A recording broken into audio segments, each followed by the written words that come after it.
Shalom Ouvracha, mes chers amis, une histoire extraordinaire. Le rabbi de Lelovej, il était dans les camps de concentration et ils ont demandé un éther, une permission spéciale au SS de vouloir faire des matzot. Au lieu de nous donner du pain, nous on va faire le pain, juste donnez-nous de la farine, c'est tout. Le SS, il vient et il dit écoute, c'est une ordre de plus haut, il faut que j'envoie la question à Berlin. Ils prennent une enveloppe, ils écrivent direction à Berlin, cher responsable, nous voudrions faire juste des galettes, que nous fassions notre pain pendant les 8 jours, est-ce que ça vous dérangerait pas? Très bien. Il reçoit un mivrak en retour, comme quoi vous avez le droit de faire les matzot, et voici 5 kilos pour faire les matzot, ce que vous avez besoin.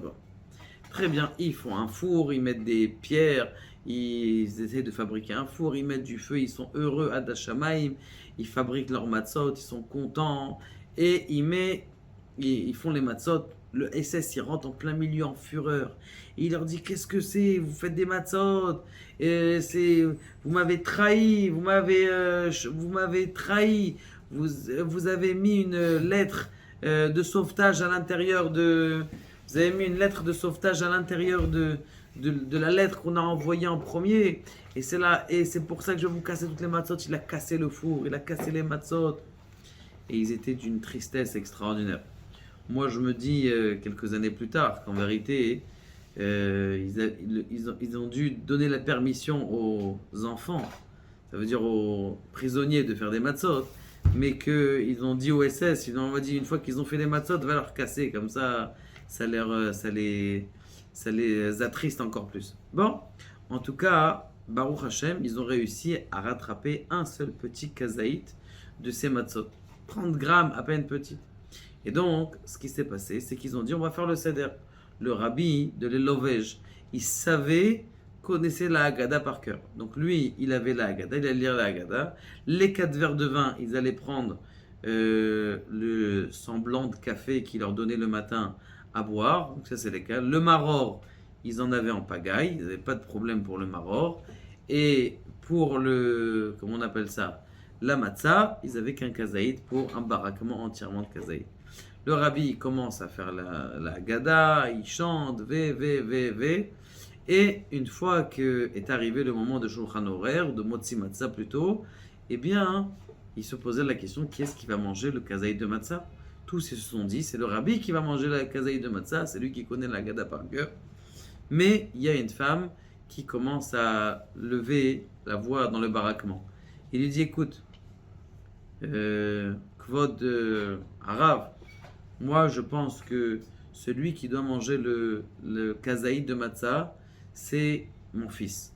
Je dis, pourquoi c'est ton fils? Je dis, parce que tout l'essentiel de la Haggadah, c'est quoi? C'est Veigata lebincha bayom haou. C'est que tu devras te rappeler et enseigner à tes enfants. De là, vous voyez combien la perpétuité du peuple juif, il vient grâce au fait qu'on enseigne. Ça ne suffit pas de garder une histoire pour soi, une vidéo pour soi. Il faut diffuser, c'est tellement important. Et donc il lui dit comme ça. Il lui dit, celui qui a mangé une matzah, on a tous mangé une matzah. Mon fils, il a 4 ans, 5 ans, il n'a peut-être pas mangé son matzah, il se rappelle, cette année, là, il va manger la galette. Et ça va nous rappeler, ça va pérégriner, et ça va perpétuer le nom d'Akadosh Baruch Hu. Donc peut-être c'est à lui de manger. Le rabbi, il a regardé, il a pensé, il a dit, tu as raison.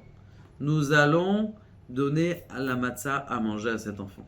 Et donc, tous motzi matzah, l'enfant il a commencé à manger la matzah, il était heureux et tout allait très bien. Après la guerre, tout est sorti. Là, on a proposé un shidur, une rencontre à cette jeune femme qui était déjà veuve. Et on lui dit, écoute, Rav Israël Shapira, Israël Shapira est intéressé par te rencontrer. Est-ce que tu serais d'accord à... Alors cette femme-là, qu'est-ce qu'elle est passée? Elle est partie voir le rabbi de l'Elovej. Elle est partie le voir, elle dit, Kvod Arav, voilà, on m'a proposé un shidur, et Israël Shapira, est-ce que vous pensez que c'est un bon homme? Et lui, le rabbi de l'Elovej, tout le monde le connaissait au nom de sa ville, l'Elovej, mais en vérité, c'était lui. Il dit, oui, je le connais très très bien, c'est un homme d'une grande valeur. Je pense que tu peux accepter la future rencontre. Bon, très bien, on lui propose un chidour, on lui dit voilà, rendez-vous à tel endroit et à tel endroit. Il dit rendez-vous à tel endroit, et qu'est-ce qui arrive là-bas? Le Hadmour, il vient là-bas et il voit, il dit mais Rabbi, c'est qui Rabbi Israël Shapira? Il dit c'est moi, Rabbi Israël Shapira. Quand je te dis que c'était un bonhomme, j'imagine que chacun il se considère comme quelqu'un qui est cachère. Donc c'est pour ça que je me présente. Je dis mais Rabbi, pourquoi vous avez proposé le shidour? Comment ça se fait que vous avez pensé vous marier avec moi? Je ne suis pas de votre niveau. Il a dit si, tu es de mon niveau.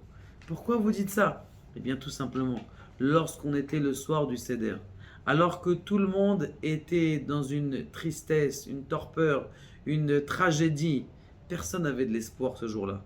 La seule personne qui avait de l'espoir, c'est qui? C'était toi. Toi, tu avais de l'espoir. Et tu as dit, viens, on va donner la matzah à qui? À ton fils, pour cet espoir que tu as là. Comme, eh bien, tu as pensé à cet espoir. Ça, c'est le but du soir de Pessah. Même si on est dans la galoute, même si on est dans l'exil. Et l'Ora Chaim Akadosh dit quelque chose d'extraordinaire. Que la galoute Ishmaël, qu'on est en train de vivre maintenant, l'exil de Ishmaël dans laquelle on est, elle est pire que la galoute que l'exil de Mitzrayim.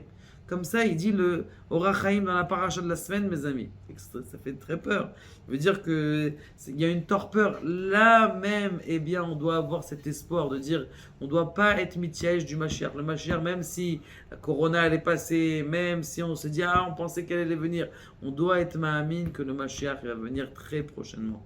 Baruch Adonai Le'olam. Amen.